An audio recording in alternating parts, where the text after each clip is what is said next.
Playing online and on smart devices. Now on London Scottie Radio, it's podcast time. I'm George Matlock.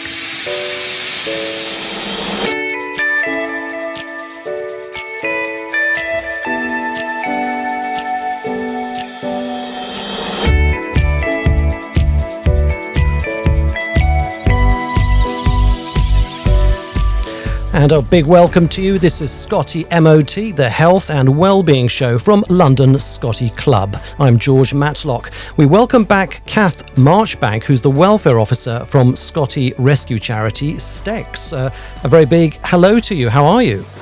Hello, George. I'm well, thank you. Fantastic. I think a round of applause is in order, don't you?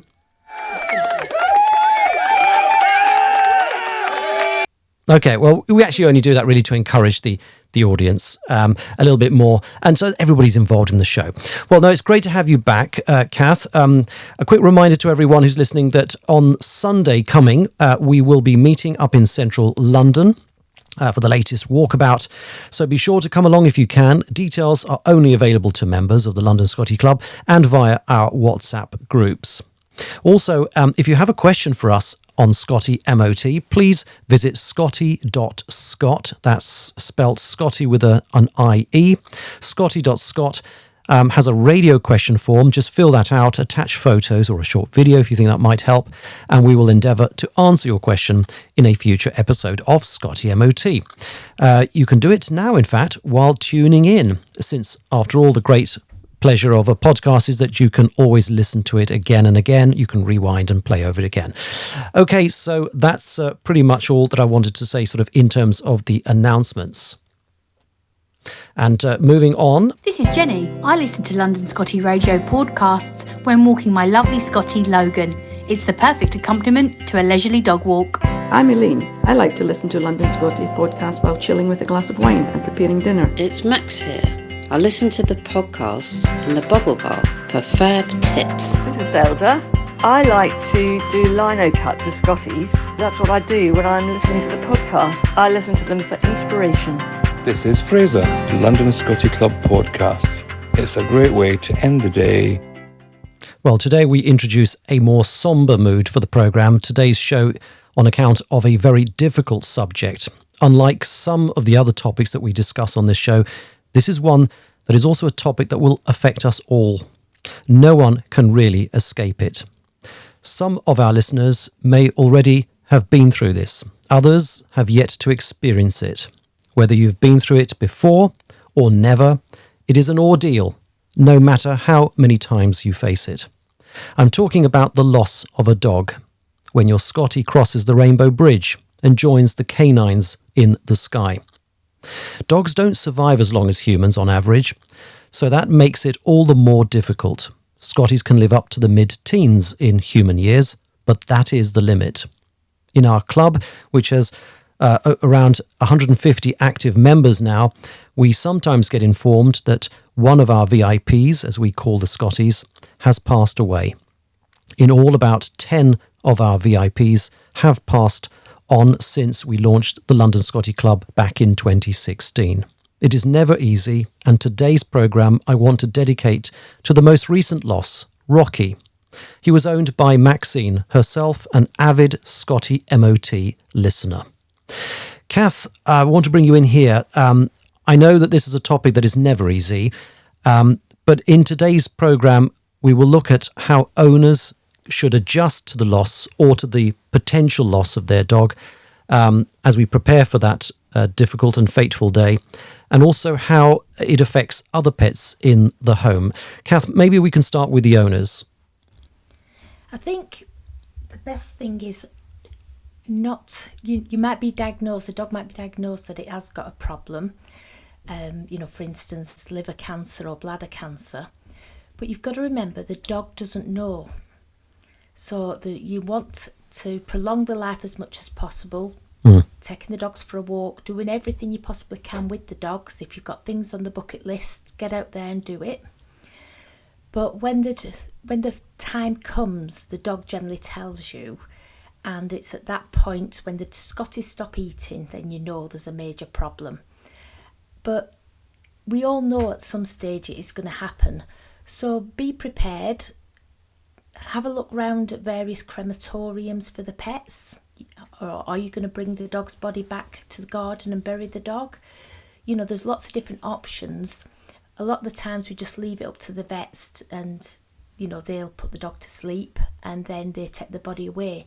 But there are, you know, different things, planting a tree in memory of the in memory of the little dog. So it's all about just preparing and knowing what you want to do. Yeah. Now, I mean, obviously, a lot of the things that you're talking about there are things that we would do, you know, afterwards, after the event itself. You won't need a crematorium, for example, until after the event. But what you're saying is plan early. And I guess the first question we perhaps might want to consider is, how do we mentally adjust to something like this? Because I mean, I've got 2 Scotties, and now they're in their mid age, you know, in terms of how long they would probably live. I mean, we're talking about 7-8 year old dogs, where the risks start to pile up and so on. And yet, bizarrely, and I don't know if this is something that other people do, ever since they were puppies, I was already worried and thinking about that horrid day that when it comes, you know, kind of trying to adjust to it, which seems really weird and a bit morbid even. But was I doing the right thing? Well, yes and no. I think everybody is different. You know, I've had people who they've come to me and they said, "Oh, Cath, my dog's been diagnosed with a tumour on its leg. The vet said 3 months maximum." And, you know, I'll say to the person, "I'm really sorry to hear that. Yes, the dog knows it's got a problem, but it's not stopping the dog living its life at this moment in time.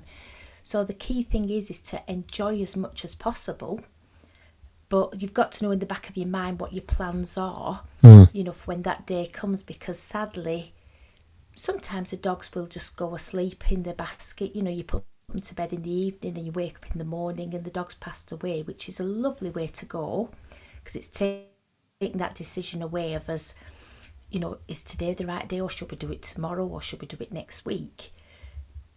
Yeah. And I always say to people, you're better off putting a dog to sleep a day early than a day too late. Right, because of the suffering.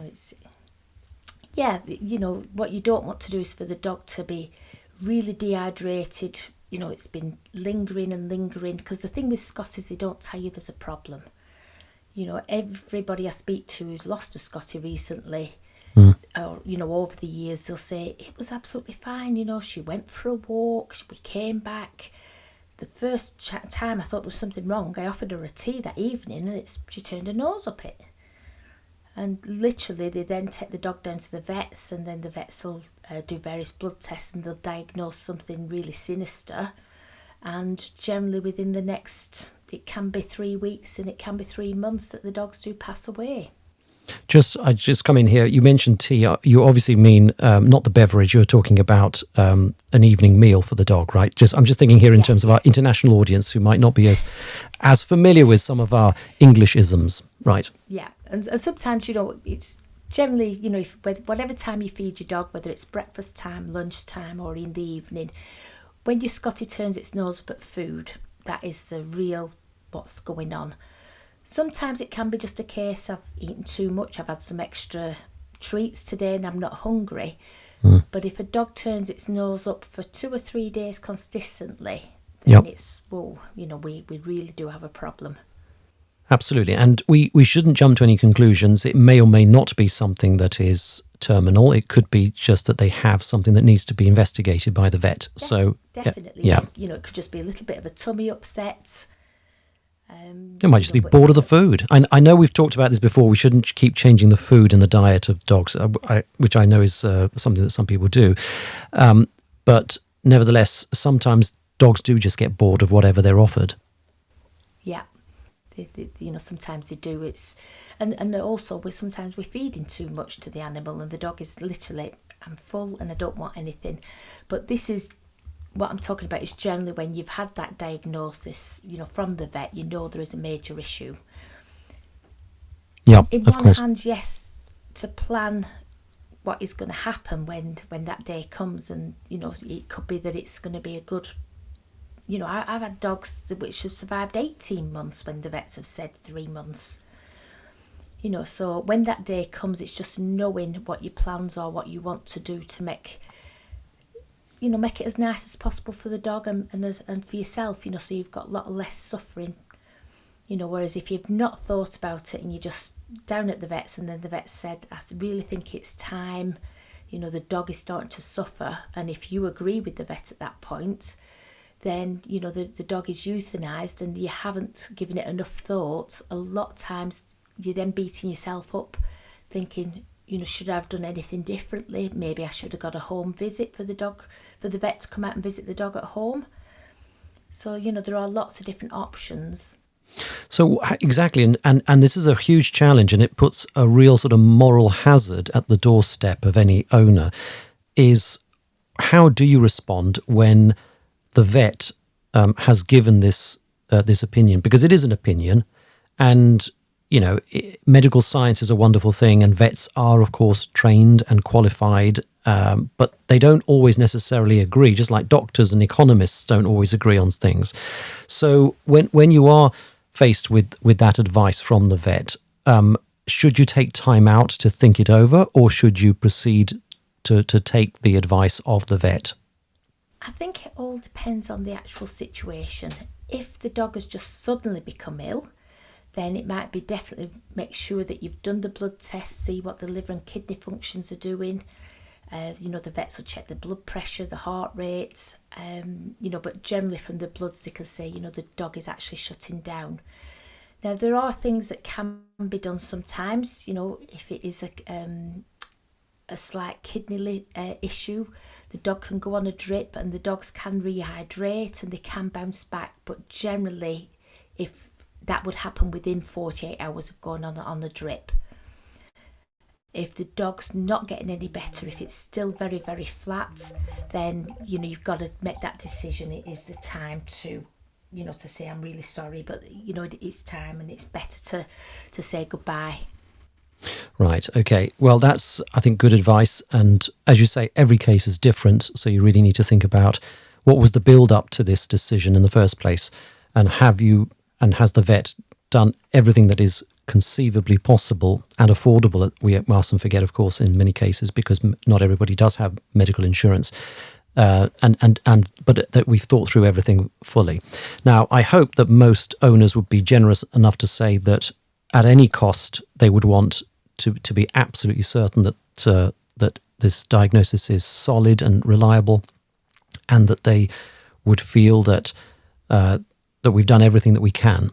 Because I think at the end of the day, we as the owners have to then live with the consequences of our decision.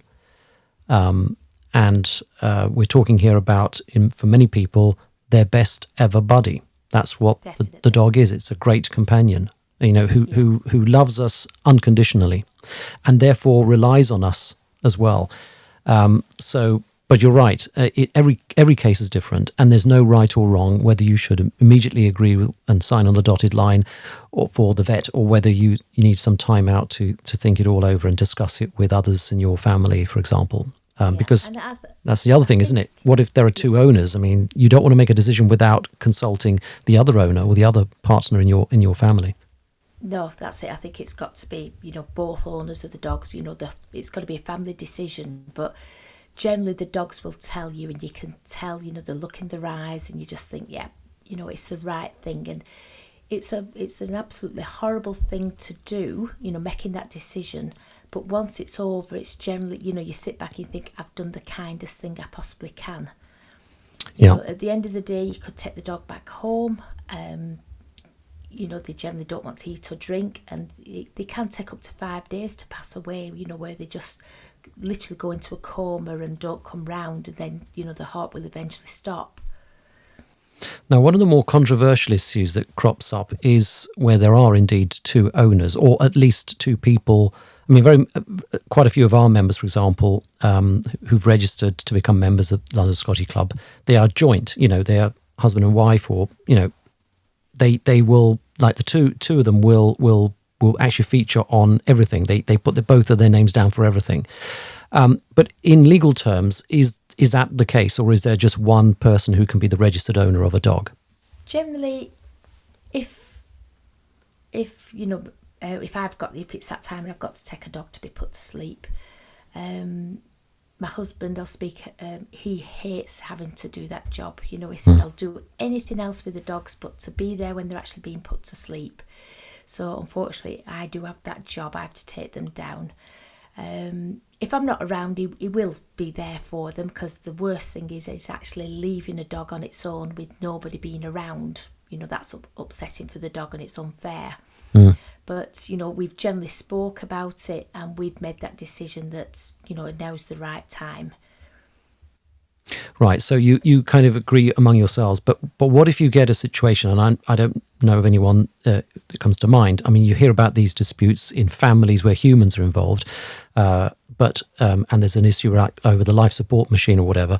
But in the case of a dog, if one partner thinks that the vet is right, we have to euthanize, and the other one says, well, no, I'm not convinced, I think I want a second opinion.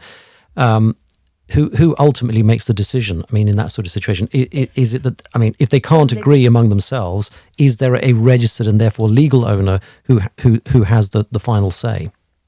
Well, it is down to the owners, but the vet would actually say, feel free, get a second opinion, but, we really are at the end of life here. And, you are just prolonging things. Yeah. So think of the best interest of the dog. Definitely, you've got to think of the dog, the suffering. The vets will generally say, we'll get a senior practice vet surgeon in, and, they'll come and have a look and just double check that I've not missed anything. They'll say we can put the dog on a drip, we can give them a little bit more time, we can see if we can keep the dog comfortable. They'll put sedation into the dog. But generally, once sedation starts going in, the dog won't wake up and, be wagging its tail or trying to, take treats off you. It's generally very flat. Yeah. All right. Well, it's a big topic. I don't know what kind of feelings this will engender among our listeners. We obviously do appreciate people's feedback. Maybe you've been through this yourselves and have had a loss of a Scottie. Do get in touch. You can email us, or you can indeed use the radio form. You don't have to use it only if you've got a problem that you want to raise on the programme. You can also use it to feedback about the programme. You're very welcome to do that. Or you can use the comment box, and anyone can do that. You don't have to be a member either. So you can use the comment box underneath on our website, underneath this episode of this podcast, or you can use the radio submission form as well. Again, you don't have to be a member of London Scottie Club in order to do so. Very much welcome feedback from all of our listeners, so we look forward to hearing from you. Okay, so I think one of the things that is very difficult is thinking in such a logical way, as almost having like a end of life kind of care plan or something, in place. But you mentioned earlier there, Cath, that we should indeed, while the times are good, while things are well, we should think about what would happen if we had to part ways with our Scottie because of the loss of the Scottie. And so there's quite a long list of things really that we need to think about, isn't there? Yes, definitely. And I think it's best to think while you're not under that pressure, if you just put on the spot, because sometimes you take the dogs down to the vets, and you might have been having treatment for the last 3 or 4 months, and then you'll go and the vets will run some bloods, and you might yourself have actually had to carry the dog into the vets, and you've said she's not had he or she's not had anything to eat for the last 2 or 3 days, and it's at that point when the vet might say, I think it's time. But if you've not thought about that, when you can think rationally, it's best to do it when before you're on that spot, when you've got to really do it. So you want to be thinking, do I want to bring the dog's body home? It's always good if you do have another dog at home, so that dog can grieve. If you let the dog, the younger dog, see the one that's been put to sleep, because then that way we'll come to that trouble. Right, we'll come to that in a moment, but let's focus at the moment on what the humans should be doing. So what you're basically saying is that the best strategy, and it does require one, to be organised to know what's coming next. the best strategy is to prepare as opposed to react to the situation. That's what you're saying, isn't it? It's better to prepare, do the groundwork first, decide on, whether you want the dog returned, whether you want to bury it in a cemetery, etc. Better that than to have to think about all these things, which will be deafening. Once it is really that point, the crunch time where you have to make that decision. Yeah, because if you're looking to have the dog cremated, generally the vets will transport the dog, or the company comes in to collect the dog's body, and then you'll get ashes back. And then there's different options. Do you just want the ashes back in what they call a scatter box? It's just a plain and simple box, but it's generally got nice pictures on it, lovely pictures.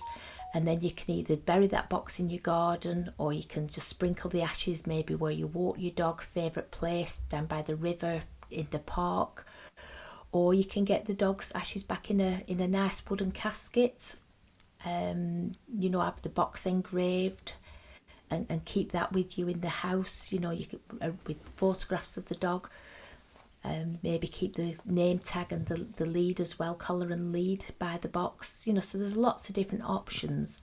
So the casket that you mentioned, where some people have that, and of course that also pertains to humans as well. That is sometimes the option that is also chosen by those who are grieving. Is that also called an urn in the case of a canine? Generally, they normally classed as caskets, but there's nothing wrong with, if you wanted to have a nice urn, generally a pot urn, you could just put the ashes into there and keep it in the house. Some people send the jewellery off to be, the ashes off to be made into jewellery. So there's lots of different options. My vets, they do a lovely paw print of the dog, and they put the paw prints onto a card, and the card's got a lovely little poem on there, and that's a nice keepsake. And they also snip some of the dog's hair off, and that goes inside the card as well. That's remarkable, but a great idea for a keepsake. And you mentioned jewellery there as well. So how are the ashes? Do you know the process? What exactly do they do with the ashes to come up with something like a piece of jewellery? Well, they tend to make it into glass, into diamonds and things. I think the diamond one is very expensive. Sometimes they put the ashes into some coloured glass or plastic, and then that can be made into a pendant or a bracelet. And again, it's just something nice to have as a keepsake. That's a remarkable idea. I hadn't thought of that. The things that this programme brings up, it's amazing in talking to you, Cath, the ideas that the people have come up with, the creative way that they address one of the saddest days of their lives, obviously, is the loss of their Scottie, or whatever breed of dog indeed that happens to be.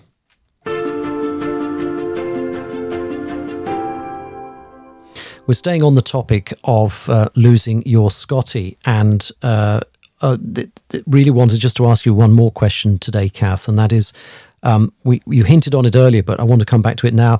How about other pets in the home? How should they be prepared for the loss of another Scottie in the home? I generally find, because I have a pack of dogs, and so I generally find in the days running up to the that sad day, the day that the dog's got to be taken to be put to sleep, that my other dogs tend to know something's going on. They're generally a lot quiet around the dog in question, but I still always fetch the dog home, just lay it down on the garden in a blanket, and let all the dogs come and say their bye-byes. And we're lucky we've got some land, and we do actually bury the dogs on the land. If it's middle of winter and it means getting the digger going to dig the hole, what we tend to do, I'll then send the dog's body to the crematorium and actually get the dogs cremated and get the ashes back, and then we scatter the ashes. I've got a lovely rose garden where we scatter the dog's ashes. But whilst the dog is, it just looks like it's fast asleep, once it's passed away, all my dogs will go up and pay the respects. I just leave the dog for about up to an hour, and the dogs will go up And I've had young dogs where they've taken a ball to say, come on, do you want to play? And they'll drop the ball in front of the dog, and, you know, they'll kick the ball to the dog again. And then once they realise there's no response, you know, the dog will walk away, and then it'll look at me, and sometimes it goes back for a second look. But I generally find by giving the dogs that time to grieve that the dogs will carry on a lot better without going off the food, looking, you know, is my friend coming back? Is the dog coming back into, you know, back into the house? So, well, this is a very good point. We don't really know, because obviously dogs don't speak, humans speak, so we can't really communicate with them to be 100% sure. But we know that a loss like this obviously affects them. I mean, the very fact that they know that something's happening, maybe that the dog is going to the vet and might be put down, is something that obviously, I guess the other dogs, they feel it from our own sense of regret, sadness, stress as well, that we would be having it, I think, knowing that this is where we're taking the dog for this reason. So all of these things, you know, we all know that dogs kind of feed off that emotion, and they do sense something, but they don't necessarily know exactly what it is that's going on.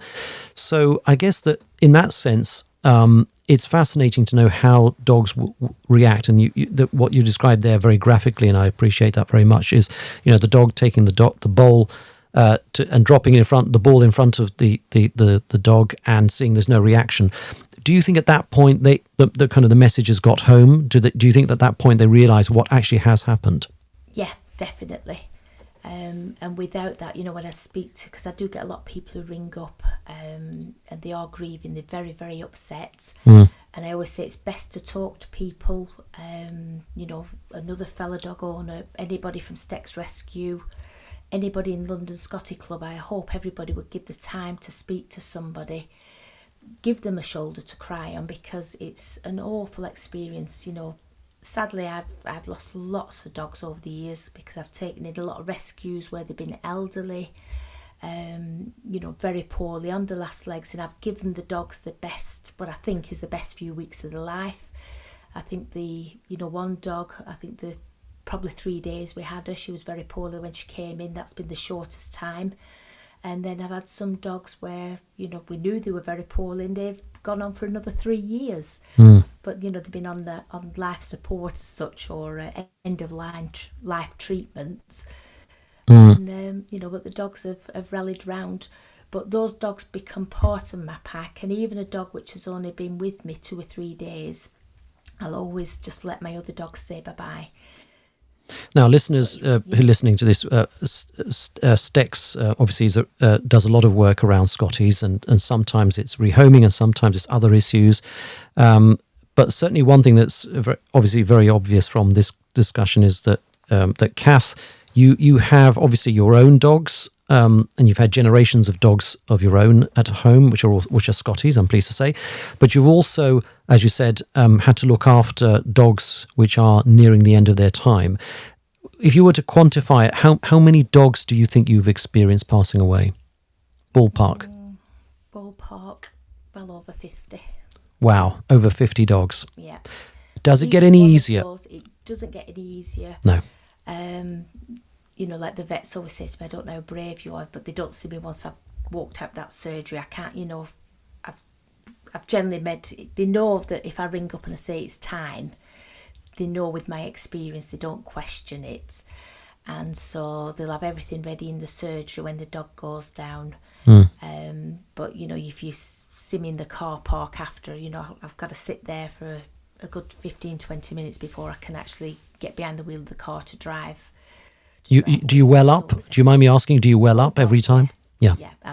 You know, absolutely floods of tears. But I'm not saying that you've got used to it, but I think for the vet's sake as well, and because the amount of dogs that I've seen, you know, the process of the dog being put to sleep, as I say, it doesn't get any easier, but I try to be as brave as possible for the actual dog, and also for the vets, because it's, you know, if the dogs, sometimes you'll speak to one of the vets and you could be the maybe 8th or 9th dog that day that's, you know, that they've had to put to sleep. And so when the vets have got days like that, you know, it can be very, very depressing for them. Of course. Of course, because the vet wants to do their best to save and enhance the life of the pet that's been brought to them, whatever that pet is. That's their job, Yeah. but that's also their vocation. So they go through a lot of emotional charge at this point as well. That's a very good point. Yeah. And You know, yeah, go ahead, Ron. but I was going to say, most of the time we know it's the time, and it is the kindest thing to do. And I always say the dogs break your heart into pieces so you can give another piece of your heart to another dog. That's a nice way of putting it. I really think that's a really nice way of putting it. Cath, also, I guess a very important point is how we manage our own emotions after the decision has been taken and the dog has been put to sleep, because most of us will either have come by car or possibly by public transport. Would you say that it's a good idea to spend about a quarter of an hour, 20 minutes after this has all happened to stay at the vet surgery for a bit longer before, because I wouldn't be in the state to turn the ignition on and drive off. No, definitely. You're best just to sit quietly. I tend to choose a time either very early in the morning, surgery starts, or, last thing at night. So there's not a lot of people going around, in the vet surgery.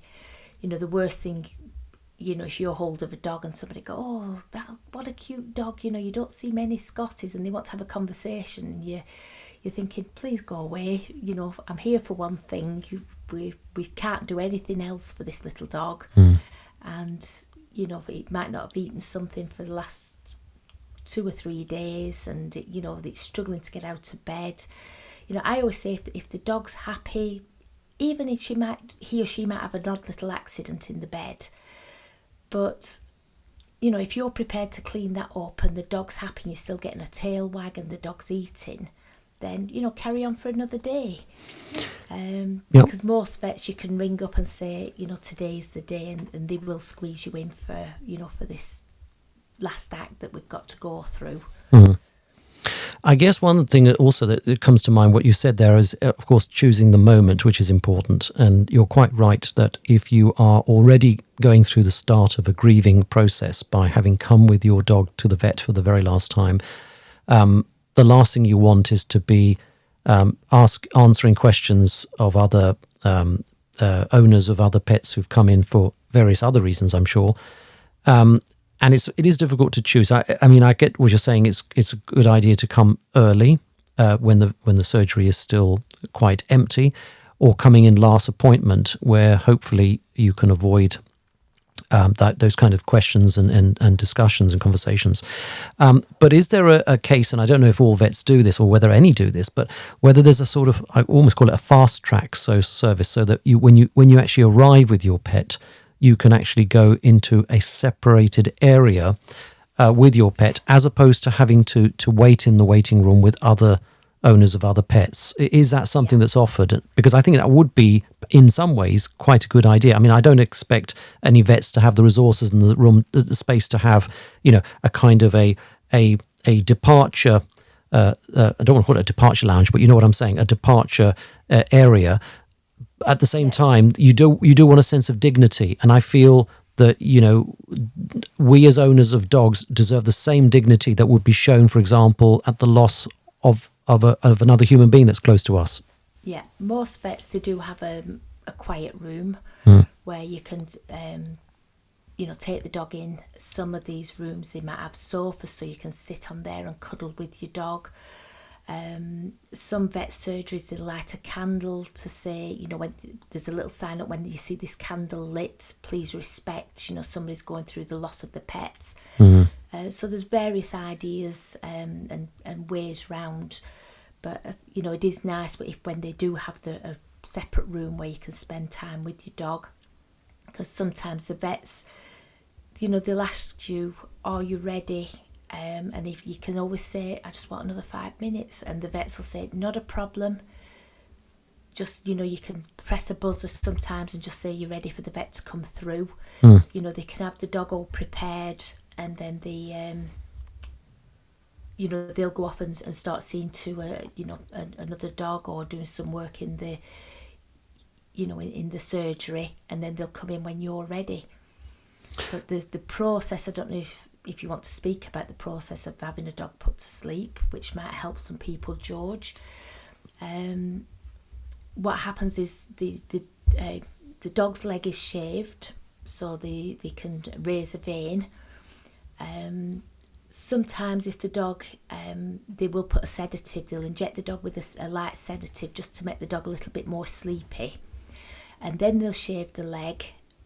They'll put a tourniquet around the top of the leg just to raise the vein up. And they'll put a catheter into the vein. And that can stay in place then. So you've got time to say goodbye to your dog. And when you're ready, they can then just put the injection of the fluid into that vein, through the catheter, and then the dog will just slowly drift off to sleep. Now, you mentioned earlier that for the if you have more than one pet, that you often bring the dog back to the home and allow all the other pets to grieve and to adjust to this new reality. Assuming that you don't want to bring the pet home, and some people don't, I get that as well. Should we be bringing our other pets with us? I mean, you already got a lot on your plate bringing the one dog to the vets, but if you do have more than one dog, should you be bringing them along as well so that they can understand better what's going on? Yes, some vets will allow that and encourage it. What they don't like to do is put a dog to sleep with the dog in the room at the same time. So what they would do is maybe get one of the veterinary nurses just to look after the other dog. You know, if you're there, you're on your own, you've gone down with two dogs. So they'll get one of the vet nurses or one of the receptionists just to take the dog for a little walk around the block while the process is being done. And then once the dog has been put to sleep, they'll then fetch the dog into the room, and then that dog can say goodbye to the other one. Well, tonight has been a really difficult topic. I'm sure everybody will agree. It's certainly the hardest one for me to do, I can tell you. But I think we've learned an awful lot today about how we should be adjusting to the potential loss and then ultimately the loss of a Scottie. And Cath, I know you have obviously been through the experience of this yourself many times, and it never gets easier, as you also indicated. Is there a checklist or anything like that because I know that, for example, Stex, when I get your twice a year newsletter, one of the things I always find very sad, and as we all do, is reading about the obituaries, reading about the dogs that have been lost since the last publication. And we read those kinds of things, and so I know obviously that every time there will be some dogs that you have to record as passed away. Does Stex have any kind of practical checklist of things that people can do or advice they can seek if this is the eventuality that's coming? We aren't actually put a booklet or anything out there. People just tend to ring us to say, or send an email to say, the little dog's passed away. Sometimes people will ring just to let me know beforehand, saying, the dog's become very poorly and we're thinking we're getting close to that time. And I just give the advice of, you've looked after the dog, you know when the time's right. I think sometimes people say, we've made an appointment for a week on Tuesday to have the dog put to sleep. And I think, why a week on Tuesday? Is a dog, how can you have planned it for it to be that day? That is a bit strange. Yeah. That is a bit strange. Everybody is different. Sometimes they know that it's, the dog is really struggling and they just think, everything fits in well. The whole family can be there at that point. And as I say, you're better off for a dog, if it's a very elderly dog, to be putting the dog to sleep a day early or even a week earlier than leaving it a day too late, because once the veins have started to collapse, it's very difficult to then get the that fluid into the dog, which is that lethal injection, and that's not pleasant to see. Yeah, I mean, there's definitely a case for calling it dignity in destiny. In fact, I know there's a business that actually has that name. But it is very true that we should always think about the best interests of the dog. And it's better, as you say, to to do it a little bit earlier than a day late. You're absolutely right, because of the suffering that the dog will unnecessarily endure. Never an easy decision to make, and always difficult on everyone who's affected. And that's not just the owner, but it could be the partner, it could be your children, maybe your grandmother lives with you, whatever. It's difficult for all of them, and of course for the pets, other pets which are in the house. Yeah. Kath, Well, it's even been... people. Sorry, George, to interrupt. Even the person, if you've got a dog walker, somebody who's coming in to look after your dog, walk the dog on a weekly basis or a daily basis, you know, the dog walkers are upset as well. So, you know, they need a little chance sometimes to say bye-bye too. Absolutely. A very good point. Absolutely. Think of other people who've regularly seen the dog, and that could be the case. Sometimes it could even be your neighbour who has very often thrown the ball back over the fence or whatever, and really like the dog. It's a good idea to tell them that this is about to happen, and not tell them afterwards, oh, we've just come back from the vets, I'm afraid this was the news, this is what we did.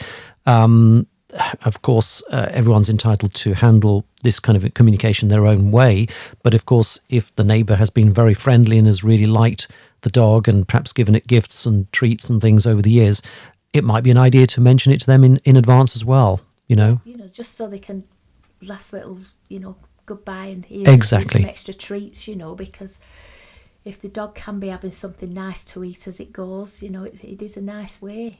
Yeah, and on the programme today, we have been talking about a situation where something is coming up.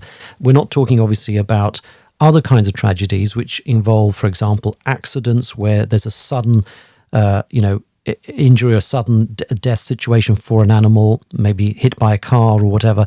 That's different. No one can prepare for that, and that's a complete shock to everybody. That's a completely whole new discussion for another Scottie MOT.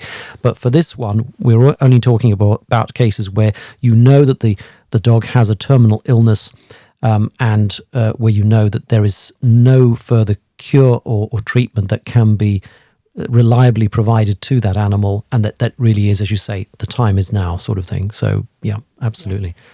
Because if there was a little dog that's just come into rescue, her owner had taken her into the vets to say, I can't cope with his skin condition anymore, and he was asking for the vet to put the dog to sleep. She's only 6, and the vet said, I'm not going to put her to sleep, but we'll find a rescuer who will take her on. Quite right. And that's where we step in, because as from Stex, I will take dogs. It doesn't matter how many times the dog has bitten, if it's got skin problems, or it could be a case somebody can't afford to feed the dog. With heating bills, everything going up now, we might see an increase in people taking the dogs in to be euthanized, and that is a very interesting topic. Again, I think for another day, but maybe just in as you've now raised it, just to quickly touch upon it. I mean, is there evidence that from your own experience, have you over the years found a lot of cases where people have gone to the vets because of something that is not life-threatening and have asked the vets to put the dog down? Oh, definitely. We're lucky. Not so much in the Scottie breed, but in other breeds of dogs, yes, the vets are asked, can we put this dog to sleep? When Staffies were the very popular breed of dog, the vets were always being asked to do it, and they would do the best to find the dog a home, and to put the dog to sleep was a last resort. But if there's any vets listening, Stex will always take on a Scottie or a Scottie cross. And we'll take the dog into our care and do our best to get the dog better. I've taken some dogs in, and the dogs have had a happy, anything between 3 months and 3 years really. Where dogs they've been taken specifically to be put to sleep, and the vets have said no. The dogs have come in and they've had extra time, which has been brilliant. At the moment at Stex, obviously following the end of the pandemic lockdowns and so on, that we know there's been an increase in the number of dogs that require rehoming, and we've talked about it on this programme on previous occasions. But are you continuing to see a rise in the number of Scotties that need rehoming? And if so, what percentage do you think are these kinds of situations where actually it's economic, or it's not economic. It's where people have thought that the only way out was to put the dog down when the underlying purposes were really, or the causes were economic. Well, so far this year, I think this dog, which has just come in, will be dog number 23. And she'll just be the second dog. There was a dog over in Ireland which people did advertise. They were getting no takers for it, and they'd taken the dog up to the vets to say, you know, we can't look after the dog anymore. Well, could you put it to sleep? And they said, no, you know, I can find a rescue to take the dog. So a few cases are coming through. 2 out of the 23 this year. 2 out of 23. Okay, so that's still quite a small percentage, although, of course, we're not dealing with a very large underlying base, and mercifully so. I'm pleased it's not more than 23 dogs so far this year that you need to rehome. But in any case, it is interesting to learn about this, and a bizarre reaction that people have, that instead of trying to find someone to rehome the dog, which would have been the normal and natural thing to do, that people should suddenly think that the only way is to have them put down, which, as I would only add, is not in itself a cheap process either. It's not like the dog will not just be euthanized for free. There's a cost involved. Wouldn't it be better to give that dog a second chance to live, and probably without paying that sort of money? Yeah. It's, but for some people, if they're really panicking, struggling to pay the rent, they've tried to sell the dog, they've had no takers, they've tried to give the dog away, and again, people saying, I can't afford to take the dog on. I've got 2 dogs of my own. There are going to be a lot of dogs out there which are going to be, unfortunately, being put to sleep because the rescues, I'm not just talking about Scotties now, but other breeds where rescues are absolutely full and inundated. The homes are starting to slow down a little bit. Cath, you will not believe this. This is already a record-breakingly long episode of Scottie MOT, for which we will not apologise. But it does underline just how many factors, how many issues we need to think through when we're dealing with one of the most difficult things ever for us as owners of a Scottie, and that is thinking about putting down a dog that has been your companion for perhaps years and years. We have certainly the longest episode of Scottie MOT ever. We're approaching 50 minutes. We will leave it there because I think we have discussed this in a lot of really useful detail. So first of all, a big thanks to you, Cath, for that. There are elements here that we probably will want to come back to at some point in the future, but I'm sure we'll be talking about other topics in the very next episode. So, I want to thank you again, Cath, very much for being on the show today. You're welcome. Thank you, George. Well, that's all we have time for. Thank you for tuning in. Until next month, we're wishing you all healthy Scotties. Thanks for listening to London Scottie Radio. This and all our podcasts are available online at londonscottie.club. If you liked it, be sure to subscribe to us from your favourite podcast player app. Also visit us on YouTube for fun videos. And if you have a Scottish Terrier in London or nearby, be sure to join us.